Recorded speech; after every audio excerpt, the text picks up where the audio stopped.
सत्संग ऐसी जगह,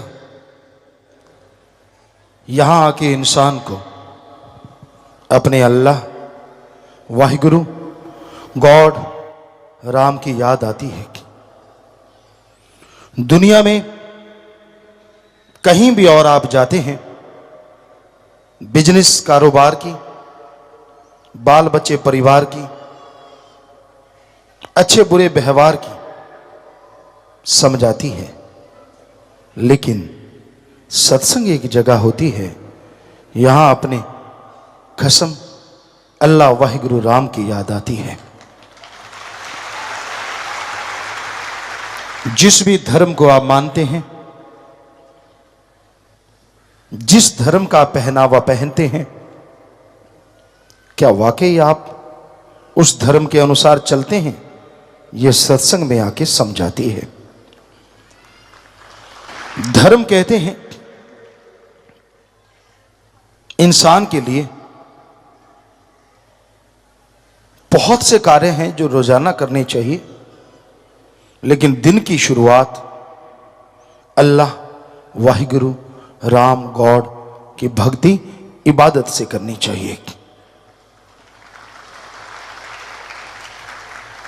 हिंदू धर्म में सुबह का समय 2 से 5, जिसे ब्रह्म मुहूर्त कहा गया, सिख धर्म में इसी समय को अमृत वेला कहा गया, इस्लाम धर्म में इसी समय को बांगे वक्त या फर्ज कहा गया, इंग्लिश फकीर इसी समय को द गॉड्स प्रे टाइम कहा गया, और नासा साइंस केंद्र इसी समय को कहता है इसमें ऑक्सीजन प्योर और मोर होती है, अगर मेडिटेशन करोगे तो विल पावर जल्दी बढ़ेगा, सक्सेस आपके कदम चूमेगी।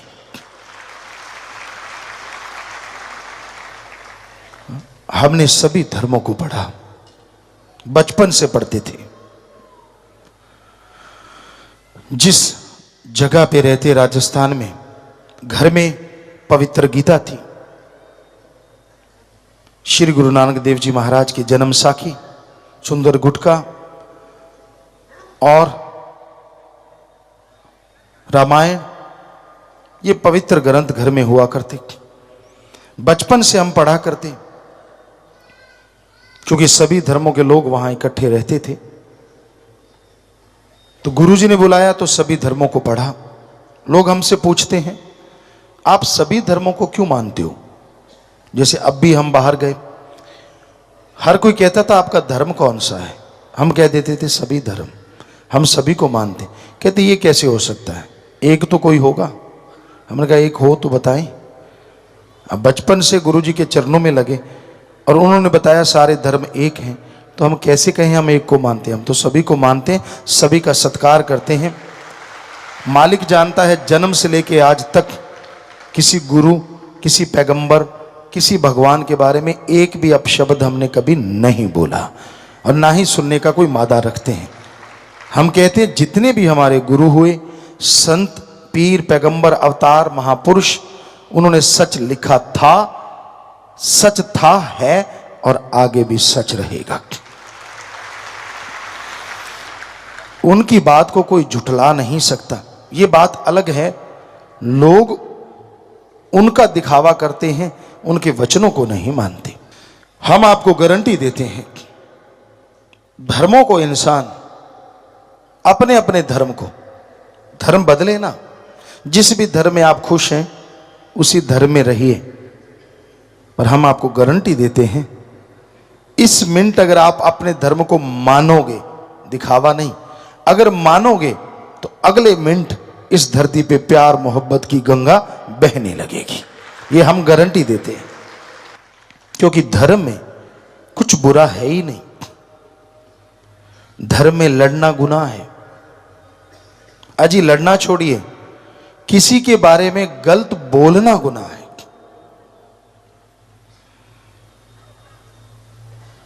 आप मां बाप को बुरा कहते हैं, उनकी निंदा करते हैं, अपने दादा की, दादी की निंदा करते हैं, ठीक है वो बुरे कर्म करते होंगे, ठीक है, उनका रास्ता सही नहीं होगा, ये बात हम आपकी मान लेते, लेकिन अगर आप उनकी निंदा दूसरों के सामने करते हैं, लोग क्या कहेंगे? आप भी तो उन्हीं का खून है, अगर वो बुरे हैं तो आप अच्छे कहां से हो सकते हैं? कभी सोचा है आपने इस बारे में? इसलिए तो धर्म कहते हैं, निंदा भली किसी की नाही, मनमुख मुग्ध करन, मुंह काले तिन निंदका, नरके कोर पवन। गुरु सहवानों के पाक पवित्र वचन। रामायण में क्या लिखा है? पवित्र रामायण में, पर निंदा 100 गौ घात समाना। अपने को छोड़ के किसी और की निंदा करते हो, यही गुरु सहवान कह रहे हैं, और यही पवित्र रामायण में भी लिखा है कि अपने को छोड़ के किसी की निंदा करते हो, मनमुख, आप मन के कहने चलने वाले हो, किसी गुरु धर्म को नहीं मानते, मनमुख उसे कहा जाता है, मुग्ध मूर्ख, करन मुंह काले तिन निंदका, नरके को हुर पवन। तो फिर आप करते क्यों हैं? अगर आप धर्म को मानते हैं तो ये बताइए, किसी दूसरे के बारे में एक भी अपशब्द कहने का हक आपको किसने दिया है? जरा बताइए। धर्म तो कह रहे हैं निंदा करनी ही नहीं। यही इस्लाम धर्म में आता है, फजूल की बहसबाजी में मत पड़िए, किसी को गलत मत कहिए। और यही ईसाई धर्म में भी आता है, अपने को छोड़ के किसी को बुरा मत कहो। फिर जो इंसान इन बातों को नहीं मानता, आप बताएंगे उनका धर्म कौन सा हो सकता है? धर्मों में तो लिखा है, नहीं लिखा तो बताओ। आप पवित्र, कहीं भी पवित्र ग्रंथों को पढ़ लीजिए, जो हमने बोला वो ज्यों का त्यों लिखा हुआ मिलेगा। बल्कि बहुत से महापुरुषों ने, गुरु सहवानों ने तो इस निंदा के ऊपर एक नहीं कई कई पेज भर रखे हैं, कई कई पेज भर रखे हैं। फिर अगर आप उनको मानते हैं तो आपका तो मतलब ही नहीं बनता कि आप किसी को बुरा कहें, अपने माँ बाप को, अपने बहन भाई को, अपने बच्चों को, किसी को भी नहीं। पर निंदा का मतलब होता है अपने को छोड़ के दूसरों का करना, तो वो पर कहलाता है, पराया कहलाता है। धर्मों में कहीं लिखा नहीं है शराब पियो, कहीं नहीं लिखा। इस्लाम धर्म में लिखा है शर प्लस आब। शर माने शैतान और आब माने पानी। अल्लाह की इबादत करने वालों, शराब शैतान का पानी है, पियोगे की गई इबादत खाक में मिलेगी, दोजख में जलोगी। हिंदू महापुरुषों ने साफ साफ पवित्र ग्रंथों में लिखा है। शिव पुराण, विष्णु पुराण में आता है, जब समुद्र मंथन हुआ, जितने भी नशे निकले शराब के साथ, सारे राक्षसों ने पिए। हे हिंदू धर्म के लोगों, शराब पियोगे, नशा करोगे, आपकी जिंदगी राक्षस प्रवृत्ति की बन जाएगी। घर में कलह कलेश, जीवन में बीमारियां, टेंशन, परेशानियां हो जाएंगी। इसलिए शराब मत पियो, नशा मत करो। सिख धर्म में गुरु सहबानों के पवित्र वचन, पोस्त भंग अफीम मद नशा उतर जाए प्रभात, नाम खुमारी नानका चढ़ी रहे दिन रात। पोस्त, भांग, अफीम, शराब, जितने नशे सुबह के शाम, शाम के सुबह उतर जाते हैं। अरे नशा करना है तो अल्लाह वाहिगुरु राम के नाम का करो, जो एक बार चढ़ गया दोनों जहान में नहीं उतरेगा और मस्ती से माला माल रखेगा। ईसाई धर्म में आता है, वो ड्रग, वो नशा कभी ना लो जो गॉड से दूर करे। गॉड्स प्रेयर का नशा करो जो गॉड के करीब करे। बताइए कौन से धर्म में लिखा कि ठेके खोल लो? जब हम सच्ची बात कह देते हैं तो फिर मिर्ची लगती है, करें तो क्या करें? या तो बताओ धर्मों में ये लिखा है कि नहीं? अगर लिखा है तो आपके गांव में, शहर में कौन लोग रहते हैं? क्या हिंदू, क्या मुस्लिम, क्या सिख, क्या ईसाई? इनमें से नहीं रहते, इन्हीं में से रहते हैं ना। तो फिर आपकी दुकानें क्यों खुली हैं नशे की आपके शहर में, आपके गांव में? जब धर्म तो चारों कह रहे हैं कि नशा पीना नहीं, नशा खाना नहीं, नशा लेना नहीं, और लाइनें किसकी लगी होती हैं जरा देखना, वहां कौन खड़े होते हैं? इन्हीं धर्मों वाले। हम आपको एक सच्ची घटना बताते हैं राजस्थान के श्री गंगानगर साइड की। यहां हम रहा करते राजस्थान सूरतगढ़ में। तो हम गाड़ी लेके जा रहे थे, एक ठेका था शराब का। गाड़ी वहां हम्प वगैरह थे, धीरे की एक गाड़ी खड़ी थी वहां और उसके ऊपर लिखा था नाम खुमारी नानका चढ़ी रहे दिन रात। हमने निगाह मारी, यार ये ठेके के आगे गाड़ी और गुरु सेवानों के पवित्र वचन। हमने गाड़ी रोक दी, हम अंदर गए ठेके में। हमने कहा ये गाड़ी किसकी है? तो एक आदमी शराब का पैग ले रहा था, कहता मेरी है। हमने कहा यार हम तो कुछ नहीं लेना, लेकिन आपकी गाड़ी के ऊपर बहुत सुंदर दोहा लिखा है। क्या लिखा है? कहता पोस्त पंगा भी मत नशा उतर जाए प्रभात, नाम कुमारी नानका चढ़ी रही दिन रात। हमने कहा आपको पता है इसका मतलब क्या है? कहता पता है। तो फिर शराब क्यों पी रहे हो? अब सुनिए ढीठपने का जवाब। कहने लगा यार जो बाबे ने लिखी है पता नहीं कदों चढ़ूगी। हाँ हाथ च पै गया चढ़ा लांगे, काटो फुल्लां ते खेडूगी। वाह मां दे पुता, फिर लिखवाया क्यों है? जरूरी सी। तो वो बहुत शर्मिंदा हुआ। तो ये अलग बात है कि ऐसे लोग मानते नहीं हैं। आप कभी भी देख लेना, ट्रकों पे बसों पे गुरु साहबानों के, संतों के, ऋषि मुनियों के बड़े पवित्र वचन लिखे होते हैं। ऐसे लगता है यार ज्ञानी जी जा रहे हैं, और पास जाओगे ऐसे सड़ांस मारती है जैसे बोक में मार रही हो। इतनी बदबू, शराब नशा कर रखा होता है। कहीं बहुत जगह देखा है हमने, आप भी आजमा के देख लेना, बहुत जगह देखा है। तो ये क्या है? ये धर्मों को मानना है या धर्म की खिल्ली उड़ाना है? जरा बताइए। लोग क्या कहेंगे? ये सिखाता है आपका धर्म, ये सिखाता है आपका मजहब। हम सारी दुनिया से नहीं, अपने देश के इन धर्म को मानने वाले सज्जनों से पूछते हैं क्या धर्मों में जो लिखा है वो सही है? हाँ आप कह रहे हैं वो सही है। अगर वो सही है तो क्या ठेके, शराब की दुकानें, पोस्त अफीम की दुकानें, चाहे वो परमिट लेके खुली हो, क्या वो आपके गांव शहर में खुलनी चाहिए धर्मानुसार? नहीं खुलनी चाहिए। सही कह रहे हैं आप। तो क्या वाकई नहीं है? क्या वाकई खुली हुई नहीं? क्या वाकई वहां आपके शहरों में, आपके गांवों में दुकानें नहीं है? हैं, बहुत है, बहुत है। सोचने वाली बात है कि धर्म को मानते हैं आप, धर्म का पहनावा पहनते हैं आप, फिर आपका धर्म क्या सो गया? आप बंद क्यों नहीं करवाते? करवानी चाहिए। जो भी जायज तरीका है, ना झगड़ो, ना लड़ो, ना बुरा कहो, पर फर्ज तो बनता है ना कि हमारा धर्म कह रहा है, हमारा धर्म इजाजत नहीं दे रहा, हम नहीं नशे की दुकानें खुलने देंगे। और दूसरी बात, आज चलो दुकान खोल ली, आप कहते हो जी यार कौन झगड़ा करे, ठीक है आप इतना तो कर सकते हो, बारी बारी से अपने गांव में, शहर में एक पहरा बिठा लें सभी लोग मिलके, पंचायत, कि भाई इस दुकान पे किसी को जाने नहीं देना, देखते कितने दिन खुली रहेगी।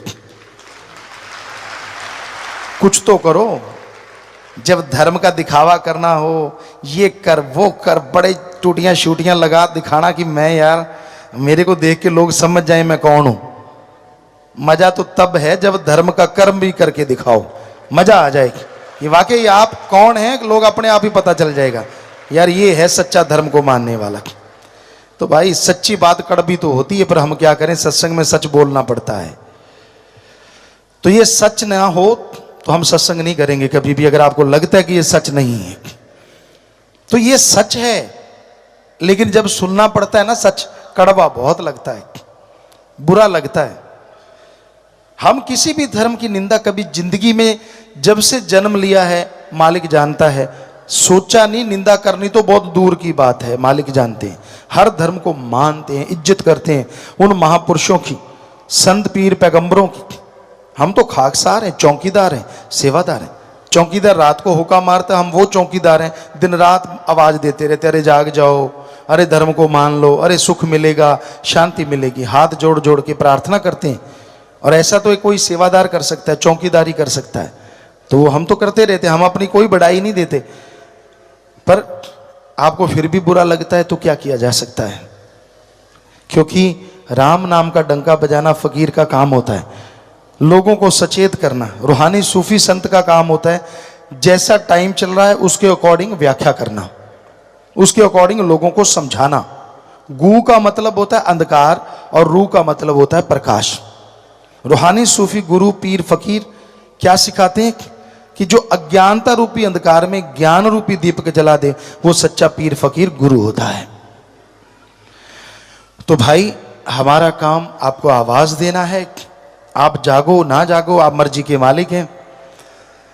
जैसे एक फिर उदाहरण याद आ गया। एक आदमी था, पुराने समय की बात, तो उस समय घोड़े होते थे, ऊंट होते थे, बैल होते थे। तो वो घोड़ा लेके गया खेत में, तो चने लेके आ रहा था वो। एक आदमी का खेत साथ में था, उसने देखा घोड़े के ऊपर एक छाटी डाल रखी है, बोरा कहते पंजाबी च, पुराने टाइम में बोरा छाटी जो भी जिसमें वजन डाला जाता है। तो वो एक तसला भरता चने का एक साइड में डाल देता, एक रेते का भरता दूसरी साइड में डाल देता। ऐसे दो ऐसे बने होते हैं घोड़े के ऊपर, जैसे ये घोड़ा ऐसे रख देते हैं, एक इधर डाल देता एक इधर। जिम्मेदार दूसरा देख रहा था, वो उसके पास गया, कहने लगा यार ये क्या कर रहा है, रेता क्यों डाल रहा है?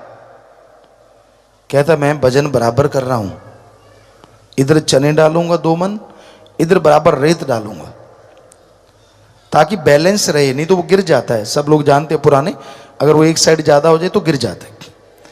पंजाबी जी कहें तो कहना मैं वजन सामा कर रहे हैं। तो उसने जिम्मेदार ने कहा यार तू ऐसे करना, एक चनों का तसला इधर डाल, दूसरा चने का तसला उधर डाल दे, 2 मन लेके जा, 4 मन बोझ क्यों उठवाता है घोड़े से? आगे से पता है जिम्मेदार क्या कहता? घोड़ा किसका? वो जिम्मेदार कहता तेरा। चने किसके? कहता वो भी तेरे। कहता फिर मैं जैसे मर्जी डालू, मेरी मर्जी।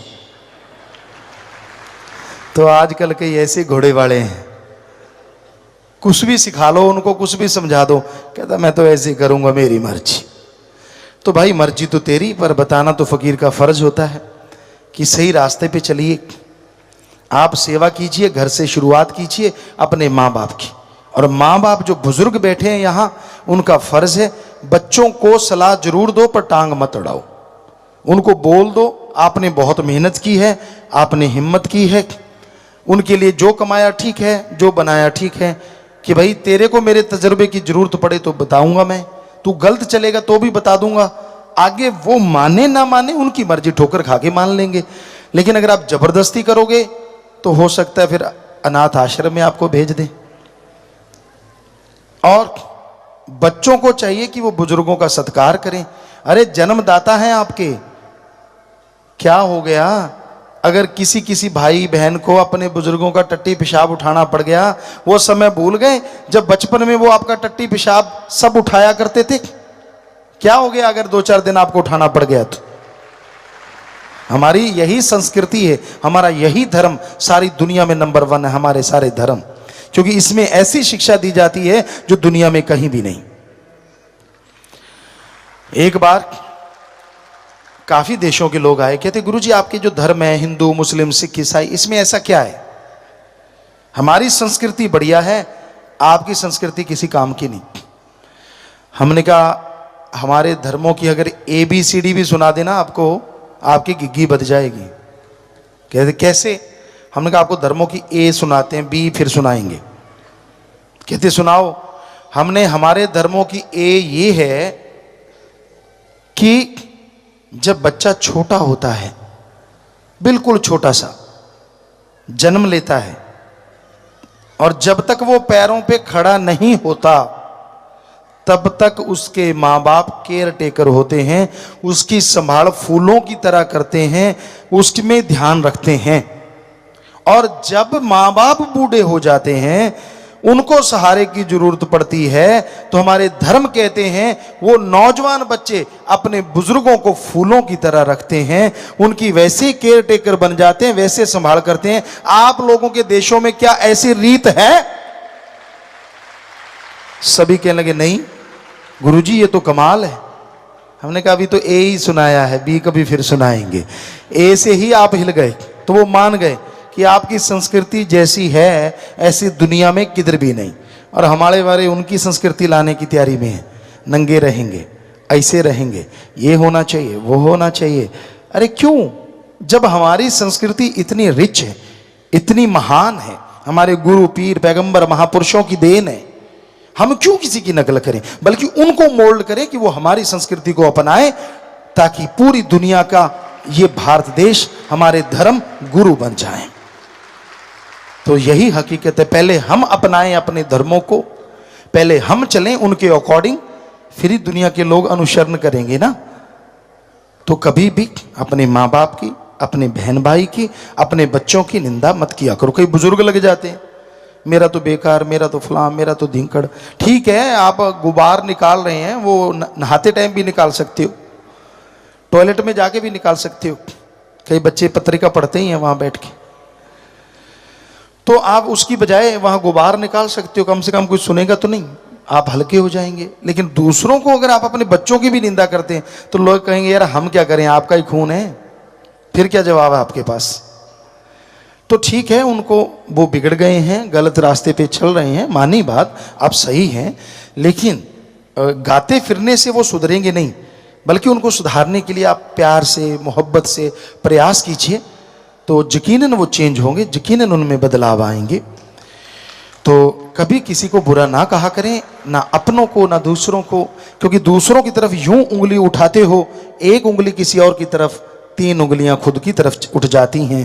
कि जो दूसरों को बुरा कहते हो, क्या आपने जिंदगी में कोई बुराई नहीं की? अगर आपने की है तो फिर दूसरों को बुरा कहने का हक आपको किसने दिया है? ये सिखाते हैं हमारे धर्म। जो चीज आदमी गाता है वो चली जाती है, जो चीज आदमी दूसरों की गाता है वो अंदर आ जाती है। यानी खुद की जो गाओगे वो अंदर से चली जाएगी, दूसरों की गाओगे तो वो अंदर आ जाएगी। इसलिए दूसरों में गुण देखो और उनको गाओ तो वो आपके अंदर आ जाएंगे, और खुद के अवगुण गाओ ताकि वो चले जाएंगे, और आप गुणवान बन जाओगे। अल्लाह वाहिगुरु मालिक की दरगाह में खुशियां लोगे, इस धरती पे स्वर्ग जन्नत से बढ़ के नजारे लूटोगे, मालिक के रहमो करम के हकदार बन जाओ। सच्चे दाता रहबर शास्त्र नाम मालिक दाता ने लिखा है, कीमती है ये समा इसे लगाता कहां, सत्संग में आजा फायदा उठा जा, देखे जो सब नाशा। समय हमेशा से कीमती रहा है। किसी को बचपन में एहसास हो जाता है, बहुत ही भाग्यशाली। कोई जवानी में एहसास कर लेता है, वो भी भाग्यशाली है। कोई अधेड़ अवस्था में एहसास कर लेता है, वो भी अच्छा है। कोई बुजुर्ग अवस्था में जाके एहसास करता है ना, से तो वो भी अच्छा है। सो समय एक ऐसी अनमोल वस्तु है जो निकल गया तो वापस आने से रहा।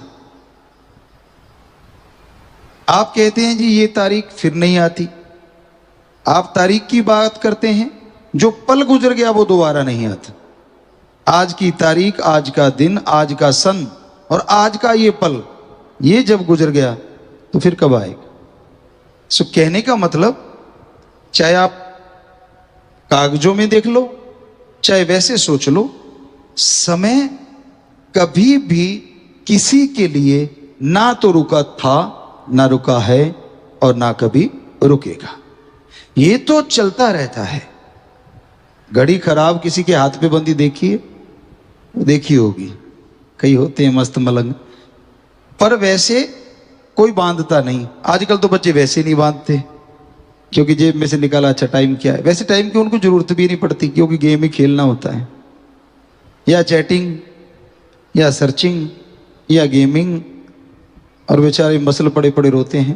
पर टाइम उनके लिए भी नहीं रुकता, टाइम किसी के लिए नहीं रुकता, ये चलता चला जाता है। टाइम एक ऐसी चीज है, अगर ये रुक गया तो सब कुछ रुक जाएगा। पर मनुष्य एक ऐसा जीव है जो इस टाइम के साथ चल सकता है। चल तो और भी सकते हैं, पर उनको इतनी अकली नहीं है कि वो समय के अकॉर्डिंग चल सके। समय के अनुसार चलना बेहद जरूरी है। हम ये नहीं कहते कि मोबाइल फोन ना रखो, हम ये नहीं कहते कि टीवी ना देखो, समय की बात है। कभी कहा भी था, पर आज समय है नहीं कहते। समय के अनुसार पीर फकीर अपनी बात थोड़ा थोड़ा चेंज करते रहते हैं, लेकिन हम तो आपसे हाथ जोड़ के यही कहते हैं कि गंदगी मत देखो, अच्छी चीज देखो।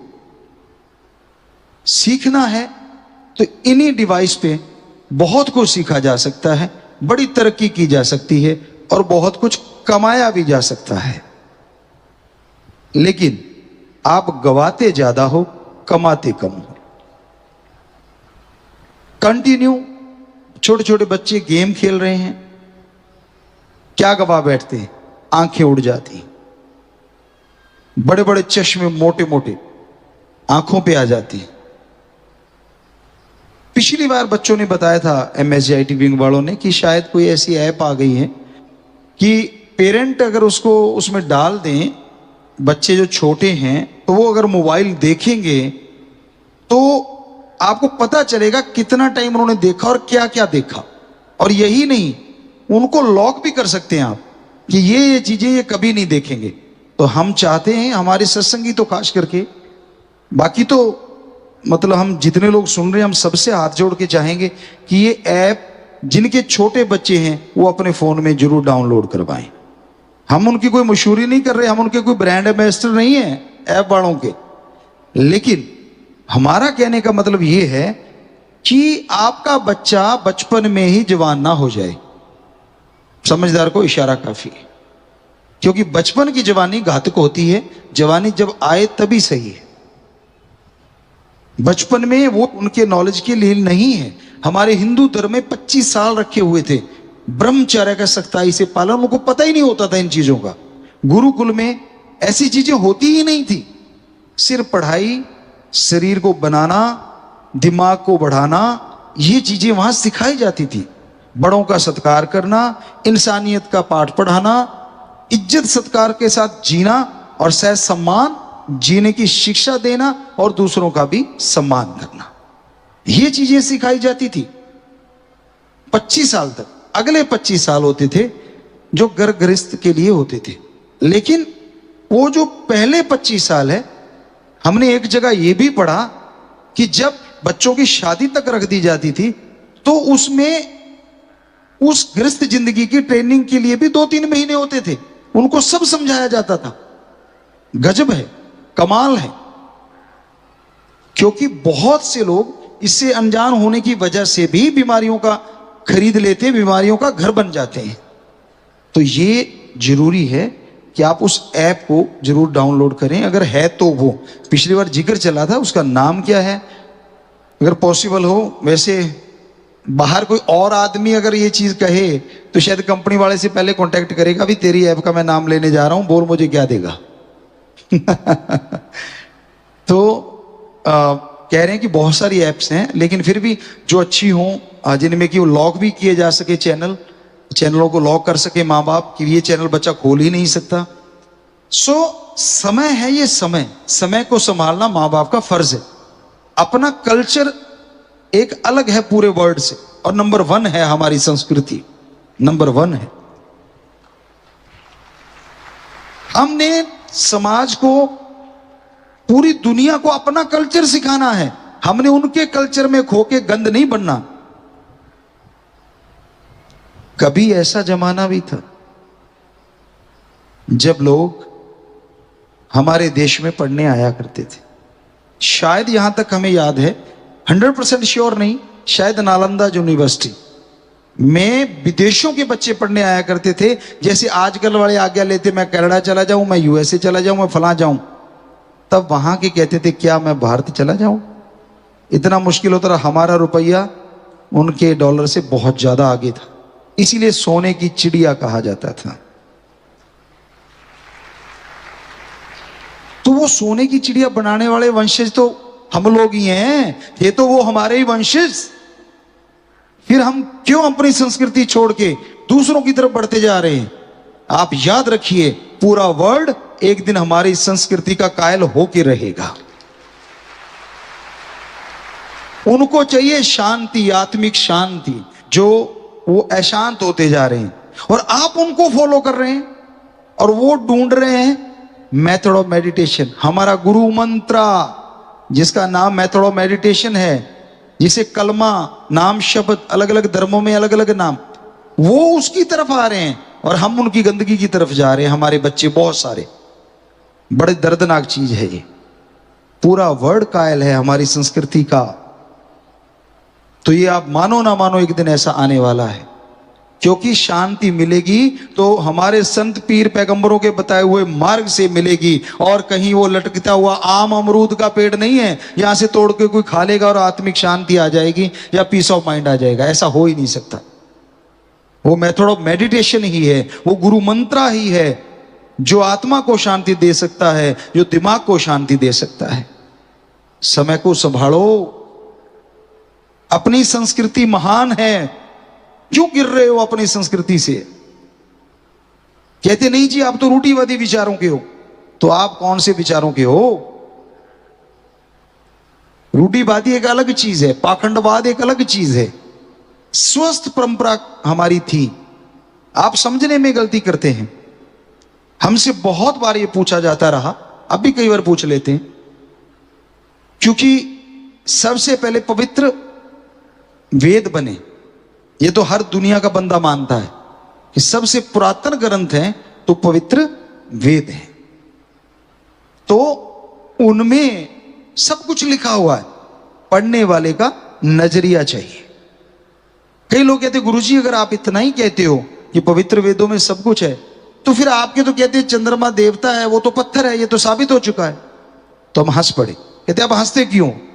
हमने कहा हम इसको थोड़ी चंद्रदेव कहते। कहते किसको कहते हो? हमने कहा जो इसको रिमोट कंट्रोल से चलाता है वो है चंद्रदेव, ये तो पत्थर है। हमने कब कहा ये देव है? वो चंद्रदेव हैं जो इस चंद्रमा को अपने रिमोट कंट्रोल से, आपके तो अभी आए हैं रिमोट कंट्रोल, और हमारे उन देवी देवताओं के पास तो कब के हैं ये रिमोट कंट्रोल, और उनके पास अलग से डिवाइस नहीं है, उनकी आत्मिक तरंगों से चलते हैं ये चंद्रमा सूरज। ऐसे हैं वो देव, इतने महान हैं वो। तो अगला दंग हो जाता है, कहते ये तो कहीं पढ़ा नहीं। हमने कहा हमने पढ़ा है, नजरिया होना चाहिए। सूरज भी वो नहीं है जो दिखता, वो देव नहीं है। हम नमन करते हैं तो सिर्फ इसलिए कि नाम उसका भी सूरज है, पर जाता है सूर्य देव तक जो उसको अपने रिमोट से चलाता है। और इन सब देवी देवताओं को रिमोट से चलाने वाले, आत्मिक तरंगों से चलाने वाले 3 महादेव हैं। वो आप जानते हैं, ब्रह्मा विष्णु महेश महादेव तीनों। और उनको कंट्रोल करने वाले हैं ओम, सबसे बड़ी पावर जिसने सब कुछ बनाया है। तो हमारा तो ये सार है, हमारे अकॉर्डिंग हम किसी धर्म की कांट छांट नहीं कर रहे, हम किसी को बुरा नहीं बोल रहे। हम तो जो हमारा नजरिया धर्मों को पढ़ के बना वो बता रहे हैं। पवित्र वेदों में समुद्र है ज्ञान का, लेकिन आपको नॉलेज नहीं है तो आप चुप हो जाते। अब अगर आपसे आम आदमी पूछ ले यार ये चंद्रमा है, आप इसको देवता मानते हो, ये तो पत्थर का है, तो आपके पास जवाब नहीं है। लेकिन हमारे पास तो है, और अब आपके पास भी आ गया ना सबके पास। तो हकीकत है ये, लेकिन इसको कोई इस नजरिए से बताता ही नहीं, इस नजरिए से किसी को समझाता ही नहीं। तो इसलिए लोग कहते हैं हिंदू धर्म तो जी ऐसे पाखंडवाद। नहीं, बिल्कुल गलत है। ये तो एक विज्ञान का समुद्र है पवित्र वेदों में छुपा हुआ। पढ़ने वाले का नजरिया चाहिए, पढ़ने वाले का दिमाग चाहिए। बड़ा कुछ लिखा हुआ है। बाकी धर्म भी सेम है, लेकिन हम सिर्फ हिंदू धर्म का इसलिए कह रहे हैं क्योंकि वो सबसे पुरातन पवित्र वेद हैं, पवित्र ग्रंथ है। बाकी लिखा सारे धर्मों में ऐसा ही है। सो समय को संभालो, समय की कदर करनी सीखो। अपनी संस्कृति कितनी महान, आप उनके वंशज हैं जिनके देश में विदेशी पढ़ने आते थे। और कितनी दर्द की बात है, उनके वंशजों के आगे वंशज विदेशों में पढ़ने जाते हैं। है ना कमाल, कितना उल्टा हो चुका है। तो उस भगवान से प्रार्थना करेंगे, हमारे जो राजा हैं उनसे सबसे कहेंगे कि फिर से ये देश ऐसा ही हो जाए कि विदेशी यहां आके पढ़ने के लिए जोर लगाएं, यहां आने की सोचें। जिनके हम वंशज हैं, हमें भी गर्व हो कि हां, हमने उनकी वो परंपरा को फिर से जिंदा कर दिया है, हमने उनकी विरासत को मरने नहीं दिया है, फिर से जिंदा कर दिया है। सारे धर्म वालों को कह रहे हैं, कोई भी धर्म हिंसा नहीं सिखाता, क्योंकि पहले शब्द ही इतने बढ़िया हैं कि उसके बाद हिंसा का कोई रास्ता ही नहीं रहता। हमारे हिंदू धर्म में पवित्र ग्रंथों में लिखा है, भगवान कृपा निधान है, कृपा करने वाले हैं। अब जो कृपा निधान है वो कभी नहीं कहता किसी का सिर काटो या ये करो या मारो या ये, तो सही हो गया। अब इस्लाम धर्म की पवित्र कुरान शरीफ में यहां तक हमने पढ़ा तो उसमें लिखा है, अल्लाह ताला रहमो करम का मालिक है, रहमाने रहीम, वो रहमो करम का मालिक है। तो जो रहम करने वाला है वो किसी को बेरहमी करने के लिए कैसे प्रेरणा दे सकता है? हमारे सिख धर्म में गुरु साहिबानों की पवित्र गुरुवाणी में, श्री गुरु ग्रंथ साहब में साफ लिखा हुआ है कि जो वाहिगुरु है वो दया दा समुंदर है, और जेड़ा दया दा समुंदर हो सकता है वो किसी ते अत्याचार कर ही नहीं सकता। और यही ईसाई धर्म भी कहता है कि वो काइंड है, काइंडनेस उसी से ही आई है, सब कुछ उसी का दिया हुआ है। तो वो कैसे किसी को कह देगा किसी को मारो या किसी को तड़पाओ? तो हम भूल चुके हैं अपने धर्मों के पहले शब्दों को, यानी ए भी भूल गए हम, बी तो बाद की बात है, ए बी सी क ख ग का ही भूले बैठे हैं।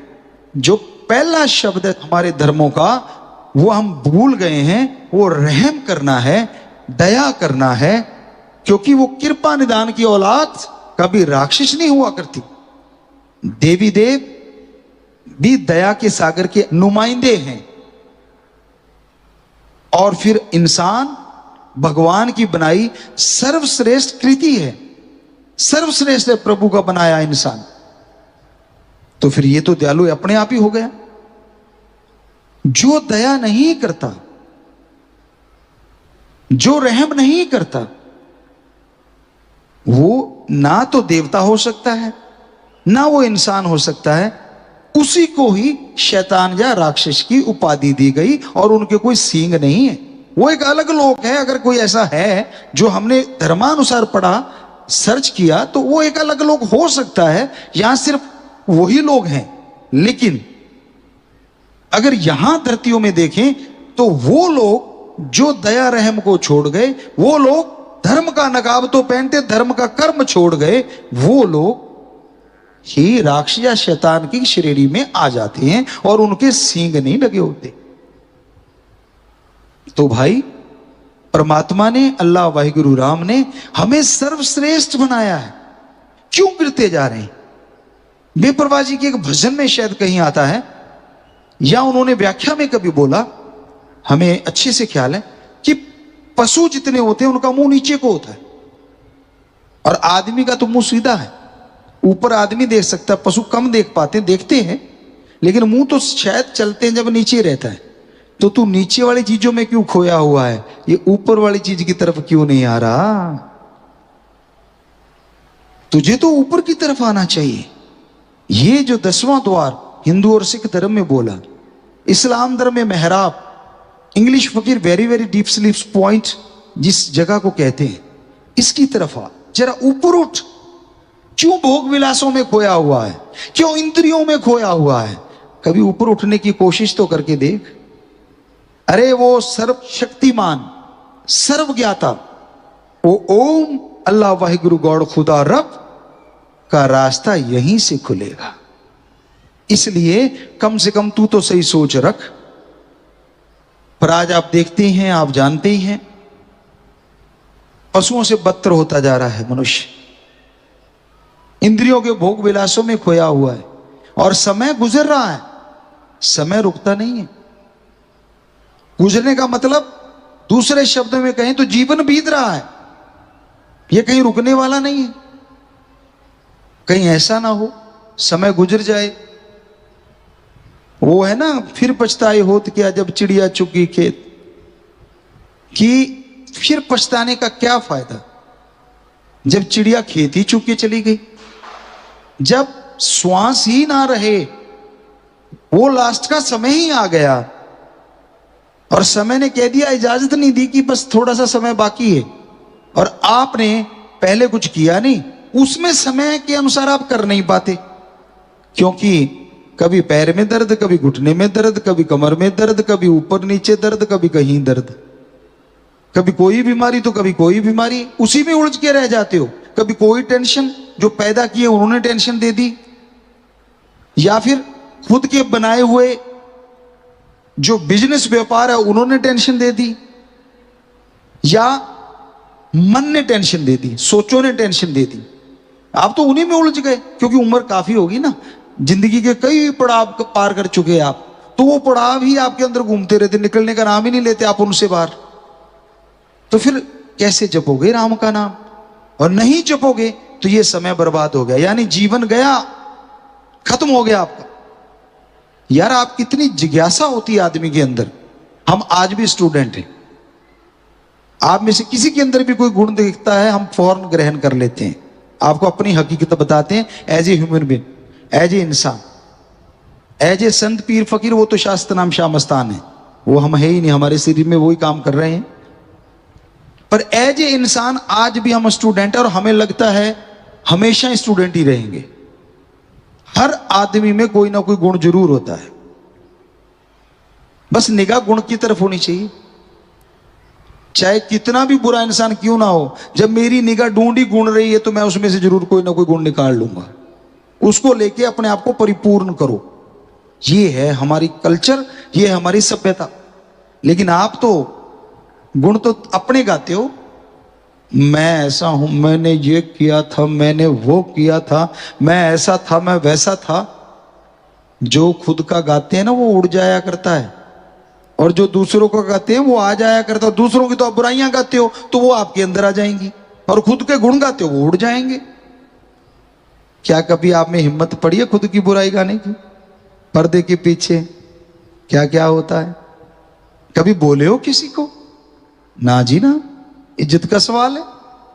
तो फिर दूसरों की कैसे बेइज्जती करते रहते हो भाई? दूसरों की बुराइयां क्यों गाते हो? कौन सा परमिट मिला हुआ है आपको? क्यों समय बर्बाद करते हो? क्या यह समय की बर्बादी नहीं है? नशा करना बहुत ही बुरी चीज है, लेकिन कोई बीड़ी पीता है, सिगरेट पीता है, क्यों पीता है? कुछ पल के लिए उसको नशा आता होगा। और ये चुगली निंदा में कौन सा नशा है जो आप करते हैं? हमें बताइए तो सही, क्या नशा है इसमें? कुछ भी तो नहीं, सिवाय टेंशन आपको देने के। जितना चुगली निंदा बुराइयां गाओगे दूसरों की, हमसे लिख के ले लो, 10 दिन बाद आप चेक कर लेना, आपके दिमाग में ज्यादा टेंशन होगी 10 दिन पहले से, गारंटी है इस बात की। और आप राम नाम के गुणगान करने लग जाओ, 10 छोड़ो 5 दिन बाद चेक कर लेना, आपका माइंड ज्यादा फ्रेश होगा पहले से। तो समय की कदर करना सीखिए, समय को बर्बाद मत कीजिए फजूल की बातों से। कोई आप में से सत्संगी बैठा और आप लोग बैठ के ऐसी चुगली निंदा कर रहे हो, वो बहादुर होगा जो कह दे यार भाइयों आप ये छोड़ के क्यों ना राम नाम करें, ये छोड़ के क्यों ना किसी की सेवा की चर्चा करें, ये छोड़ के क्यों ना मानवता भलाई की चर्चा करें, क्यों ना ये छोड़ के देश भलाई की चर्चा करें, क्यों ना ये छोड़ के संसार के भले के लिए कुछ सोचें। तो यकीन मानो कुछ ना कुछ जरूर निकल आएगा, क्योंकि ये चीज बहुत बड़ी बनाई है ईश्वर ने, बहुत पावर दी है इस माइंड में। तो समय की कदर करो, समय रुकने वाला नहीं है। आप गेम खेल रहे हो, कल 2-4 बच्चे बैठे थे, उनसे चर्चा हुई, हमने कहा फिर मिलता क्या है गेमों से? वो कहते जी हमने कोई कोई कोई ऐसी ट्रॉफी मिली हो हमें दिखाइए कुछ। हम पूछने वाले थे, पूछा नहीं, कि जो हम मेडल देख सकें, गोल्ड मेडल आपको मिला हो। कहते जी टूर्नामेंट भी होने लगे अब वीडियो गेमों के बच्चों ने, उन्होंने नहीं बताया कि अब टूर्नामेंट भी होने लगे। तो हमने कहा क्या ट्रॉफी भी होती है क्या? कोई ऐसी ट्रॉफी होती हो जैसे ओलंपिक में होती है, फिर तो कहें कि चल खेल लो। हमें लगता है कि वो टूर्नामेंट होते होंगे और ज्यादा लेते होंगे, थोड़ा देते होंगे। ऐसा तो कोई नहीं होगा जो आपको गेम खिलाए और अपना नुकसान करवा ले। इतना मूर्ख तो गेम बनाने वाला हो नहीं सकता। हैरानी जन के कल एक बच्चे ने बताया कि 30 लाख के 50 लाख रुपया वो कोई गन गुन खरीदते, पता नहीं कपड़े खरीदते कोई गेम में, उसमें ही उड़ा दिया एक बच्चे ने। ज्यादा अमीर का बच्चा होगा, नहीं तो इतने में तो सोचिए आप, कार्ड कूड था कोई कहता सारा ही उड़ा दिया। और लिया क्या, वो फोन में ही कपड़े लिए हैं, हाथ में कुछ भी नहीं है, गन भी कोई फोन में मिलती है, सारा बर्बाद कर दिया। 50 लाख, सोच के देखो, इससे कोई बर्बादी और हो सकती है? बस सनक चढ़ी हुई है दिमाग पे, मसल डेड हो रहे हैं, खोपड़ी चलो तेज हो रही है, पर हो रही है फायदा क्या हो रहा है? लग तो गेम में ही रही है, उसको कहीं और अच्छी चीज में लगाओ तो फायदा। इधर से तेज कर ली और फिर आपने देश में ओलंपिक जीत लिया तो मान ली बात कि आपने कुछ कर दिया। हम नहीं कहते गेम ना खेलो, कोई बात नहीं, कभी थोड़े समय के लिए एंजॉय आप कर लीजिए, लेकिन ये क्या हुआ कि सारा दिन ही उसी पे लगे हुए हैं और बच्चों को भी उसी में उलझा रखा है। तो ये समय से बर्बादी का इससे बड़ा कोई और कारण हो ही नहीं सकता।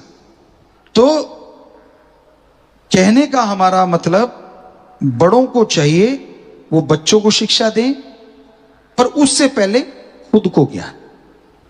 जो अपने आप को ज्ञान दे लेता है ना, वो दूसरों को ज्ञान दे सकता है। आपको पहले भी एक बात सुनाया करते थे, आज बाई चांस ख्याल में आ गई। एक सज्जन थे, वो अपने बेटे को रोज सिखाते थे, बेटा झूठ नहीं बोलना चाहिए। तो बच्चा भी सुनता था, कहता ठीक है पापा, झूठ नहीं बोलूंगा। वो नौकरी करता था वो सज्जन, बच्चे का पापा। तो एक दिन उसके बॉस का फोन आ गया, उसने बंक मारा हुआ था, यानी दफ्तर नहीं गया हुआ था। तो फोन आ गया और पता चल गया नंबर, आजकल आपको पता हाईटेक है सारा सौदा, पता चल गया बॉस का नंबर है। तो घरवाली को कहता है बॉस का नंबर है, कह देना मैं तो घर में ही नहीं हूं, मेरे से बात करना चाहेगा। बच्चा बैठा देख रहा है, जिसको मास्टर जी बन के सिखा रहा था झूठ नहीं बोलना चाहिए, कह रहा अच्छा मेरा हेड मास्टर क्या कर रहा है। तो उसकी घरवाली फोन उठाती है, वो बॉस पूछता है मैंने उससे बात करने आया क्यों नहीं, कहते जी वो तो घर में ही नहीं है। कहता अच्छा कहाँ गया है, कहते जी कोई काम गया हुआ। फोन काट दिया। कुछ नहीं, नॉर्मल सी बात लगती है, लेकिन बच्चे ने, स्टूडेंट ने सीख लिया कि ये बोलने में अच्छी चीज है कि झूठ नहीं बोलना चाहिए, पर जब जरूरत पड़े ठोक दो, कोई हर्ज नहीं, क्योंकि हेडमास्टर साहब ने ठोक दिया।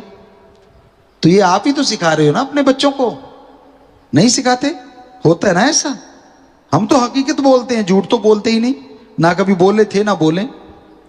तो कहने का मतलब ये नहीं कि ये तो रजो तमो सतो गुणों में आ जाती हैं चीजें, ये तो आदमी के अंदर चलती हैं, जब जरूरत पड़ती है तो इन चीजों का इस्तेमाल करता है। ये कभी झूठ बोलेगा, कभी गोलमोल कर देगा, कभी कुछ करेगा, ये तो चलता रहता है।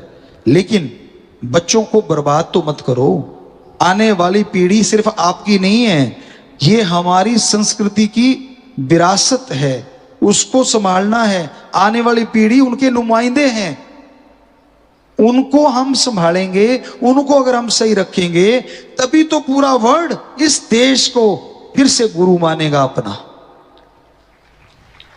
तो समय की कदर करो।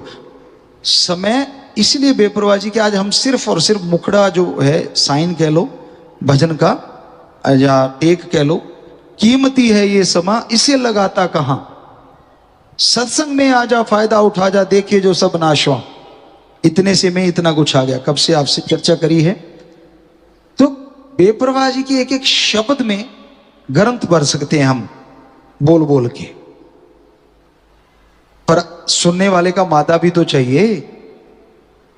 इतना सुन के इतना ही मान लोगे, अगली बात फिर सुना देंगे, एक बार इतना तो मानो। मानने के लिए तो आपको 2 बच्चे नहीं मांगे, ज्यादा चीज तो मांगी ही नहीं। और जो नए भाई सुन रहे हैं, एक ही बात वो मान ले, सिर्फ एक ही चीज कि जहां भगवान ना हो वहां पे बुरा कर्म कर लेना, और यहां भगवान हो वहां अच्छा ही करना है, कभी बुरा कर्म ना करना। बस एक बात मानी, दूसरी बात ही नहीं मांगते। पर आपको थोड़ा सा बता दें, वो खस्म आपके अंदर है। जब कुंडी लगाओगे अंदर हो तो आपके अंदर है, अंदर से कैसे निकालोगे? तो कहां नहीं है, फिर क्या कैसे करोगे बुरा कर्म? मांगी एक ही चीज है, देखो ज्यादा तो हमने मांगा नहीं। पीर फकीर संतों का तो काम ही ये होता है सच बताना, सच कड़वा होता है, वो तो अब सारी दुनिया जान गई। सच बोलने के लिए जिगरा चाहिए, और ये शास्त्र नाम शाह मस्तान साईं जी ने ऐसा जिगरा दिया है। सच बोलते थे, बोल रहे हैं और बोलते ही रहेंगे। हो ही नहीं सकता कोई हमें सच बोलने से रोक। सच तो बोलेंगे ही बोलेंगे, और जो सच है। और आज आपको एक ही पाठ पढ़ाया है कि हमारी संस्कृति बहुत महान है। हम जिनके वंशज हैं उन्होंने पूरी दुनिया को झुका दिया था इस देश के लिए। तो आज हम सबसे आह्वान कर रहे हैं, आप लोगों से, आम जनता से भी, राजा महाराजाओं से भी, सभीयों से, कि बस इतना सा कर दो, जो मर्जी करो आप अपने अकॉर्डिंग करो, लेकिन काश वो समय फिर आ जाए। कनाडा के लोग कहें भारत में जाके पढ़ना है, भारत में जाके सीखना है। ऑस्ट्रेलिया, यूएसए, सब दुनिया कहे वहां से सीख के आना है, तो मजा आ जाए। नाम चाहे आप अपना ही कर लो, किसी का कर लो, क्या फर्क पड़ता है, क्योंकि सारे उसी के वंशज हैं हम सारे के सारे। नाम तो उसी का होना है, उस ओम का, उस राम का, अल्लाह वाहिगुरु गॉड खुदा रब का, क्योंकि हम उसी की औलाद हैं।